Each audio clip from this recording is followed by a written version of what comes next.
Mais d'abord, je vous le disais, l'émotion et l'incompréhension à Mulhouse après l'attaque terroriste islamiste d'hier qui a fait 1 mort et 7 blessés. Un Algérien de 37 ans sous OQTF a attaqué au couteau 2 agents municipaux de stationnement. Un passant, un Portugais de 69 ans, a tenté de s'interposer. Il en a payé de sa vie. Mélina Fachin, vous êtes la correspondante d'Europe 1 en Alsace. Vous êtes en direct de Mulhouse, sur la place du marché couvert où a eu lieu l'attaque. Et l'émotion est évidemment toujours très forte aujourd'hui.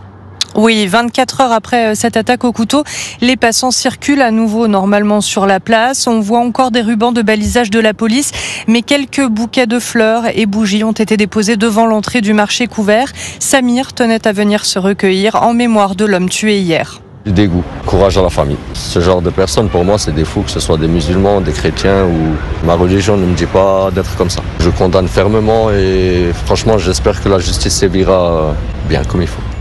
Le fait que l'assaillant, cet Algérien de 37 ans, soit sous OQTF, déjà condamné pour apologie du terrorisme, agace profondément David qui habite le quartier. C'est choquant, très choquant. On voit ça tous les jours et il ne faut pas qu'on s'habitue à ça.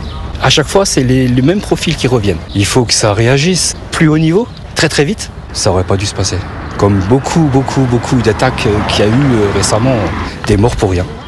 Il espère maintenant, lui aussi, que la justice sera particulièrement efficace. Mélina Fachin, l'assaillant, a été interpellé quelques minutes après l'attaque hier. Il est toujours en garde à vue, on le disait.